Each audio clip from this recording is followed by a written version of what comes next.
Yeah. Well, so good to officially Right, meet it's you. great to see You you. right past me. How you doing, John? You rolling? Good, man. So I'm here, got a special surprise. I got Oscar award winner, great actor Jon Voight. How you doing, sir? I'm doing good, thanks. I'm not sure. Are you and your daughter the only father-daughter that have an Oscar?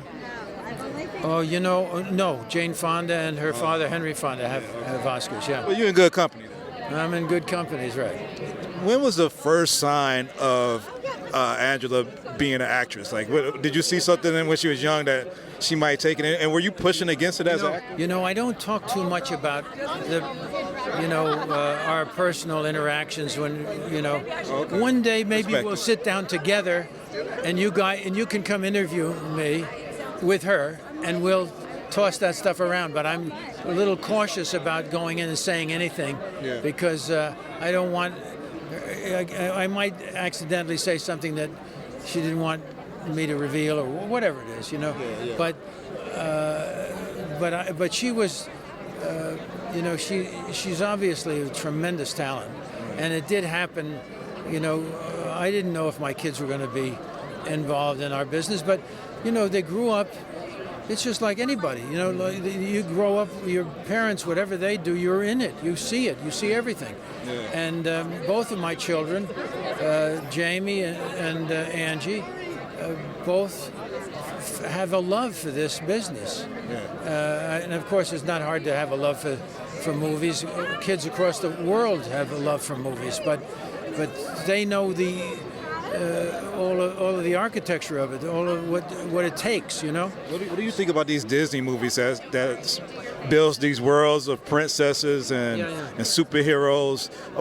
How important do you think the studio selection and movies are for kids growing up and dreaming of being bigger Well, I things? think it's very important, and I'm very grateful to Disney because I think the values that Disney represents and have given to our children has been able to protect them against a lot of nonsense. Yeah. So I'm glad for Disney, and I see, I can see some of the modern influences that are pulling away, but the basic principles have been supported in all of their great movies right down to the Marvel movies. Yeah. So I say, stay on it, fellas. Don't give it away. Yeah. Stay with it, and I think that it's because the kids are getting what we're saying.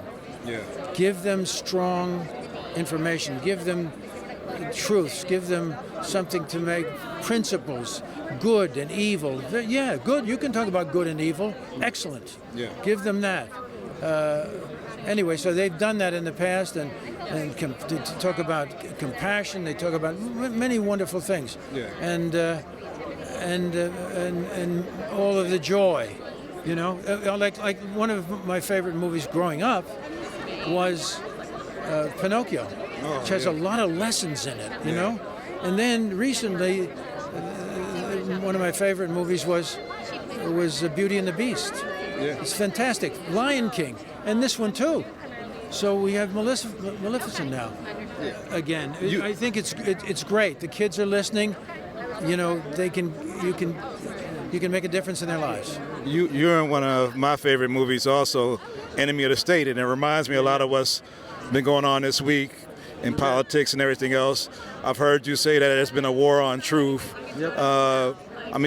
But you also said in 2014 that it would be a civil war with Obama in office. There's a quote that you said. You said that Obama was going to cause a civil war within the... Oh, yeah. That's what you just quoted us. That's right. I thought there was a civil war brewing because it was a racial... All of a sudden, everything became racial. Listen, I don't think racially. Who thinks racially? A lot of people do. That's the racist. A lot of people do. If people think racially, that's racism. Do you see what I mean? If that's what they make decisions from racism. My decision is the guy got a good smile? Is he a good guy? Yeah. Is he a strong guy? Is he a good parent? Yeah. That's it. Not what's his color? How tall is he? Yeah. Give me a break.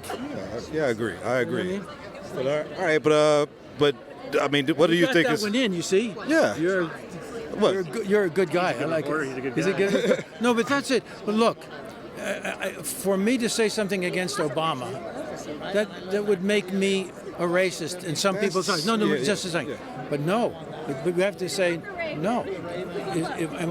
What am I saying? Is it true or not? That's all. Yeah, but you said it's a war on truth, and the candidate you supported birtherism, which was an untruth. Say this again. I said you say that there's a war on truth with this current situation, but the candidate, the president that you support, has been accused of saying a lot of lies and supported birtherism.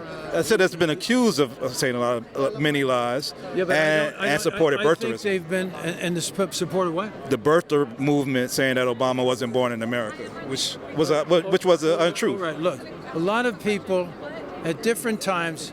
You can point to that, and that's what your memory is, right? There was a lot of concern about that.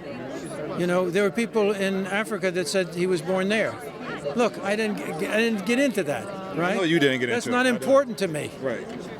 So what he does is important to me. You know, who he is important to me. So anyway, but we could have a discussion. I love having this discussion with you. I love having it because you're passionate about your feelings about stuff, and I like that you wear your beliefs and everything on your sleeve. If somebody says something to me that can give me information, I'm available. Yeah. But if somebody's telling me lies and I know they're lies, I'll say, no, fellas, that's not right, and let me tell you what I know. Do you see what I mean? And like we have a situation right now where Nancy Pelosi stands up and says, I didn't read the transcript, but what I heard that he's out of line and we're going to impeach him. Yeah. Really? You didn't read the transcript? And you're talking like this? Do you see what I mean? There's something out of line about that. Why isn't anybody saying that? Why isn't anybody saying, hey, fellas, read the transcript? Yeah. Don't talk to me unless you've read the transcript. What kind of leadership is that? But you think it's okay for the president to talk to another president to find information on his political opponent? Did you read the transcript? I read the transcript and the report from the Inspector General and the. You read it all. I read it all, word for word, the PDF, not what I read on CNN. And you come down saying that he did something out of line. The president asked the president of Ukraine to open an investigation on Joe Biden and his son, or continue an investigation on it. To check it. That's his political opponent. Right. Now, if I'm president of the United States and somebody says to me that Joe Biden did this and so and that, and he was vice president of the United States, right? And he was using his influence to do something else, and I'm talking to the president of Ukraine, I say, check it out. Is there anything to this? When you go to Obama's term. No, just a second. Okay. Check it out. Is there anything to this? Because it's important. With Giuliani. What? With Giuliani, not somebody that's been elected or the Justice Department, with Giuliani. You just said, we're talking about the transcript now, aren't we? Yeah, but he said check it out, and he asked Giuliani. No, wait, just a second. Sorry. He asked the president of Ukraine to do it. Right? Correct. That's what he did. Correct. That's what he did. He said Giuliani's going to call you. Okay. Yeah. But the idea is let's find out. Okay. I think in the course of business and of a long conversation about many things, if he says that, if that's on people's minds, he better check it out. I appreciate you understand? That's my opinion. I appreciate the president of the United States. I think he should be looking out for us. So when it's not you're saying his motive was this or that. Maybe his motive is just to find out. Okay. I'm just asking the questions. I'm not stating it emphatically. Just a second. I'm talking to you. So that's where I stand. Okay. I say there's nothing there. There's nothing there. Now, I know other things that are there, and they're not being talked about. You know what I mean? In other words, if Hillary Clinton, everybody knows this, is that she destroyed government property to hide emails and her reaction thing. That's a crime. That's a crime. We all know it's a crime. You know that's a crime, right? Okay. So I say, well, that's a big deal, and that's clear. But that has been pushed aside. You see what I mean? So there is a bias that we're dealing with. It's a very strong bias.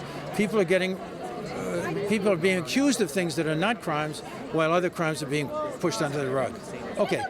Something's got to be. Either I'm right or I'm wrong. Either that's right or they're wrong. Let's find out And what it's the fair truth for you to have is. either. And I said in my video, I said, let the truth prevail. Let's let the Whatever truth it is, let the truth prevail. Thank you for your time, Hey, Mr. listen, Voight. Good to talk to you, man. Good to talk to you. Yeah, sir. yeah. Best interview of the night. We can go home now. Thank you. Yeah, yeah.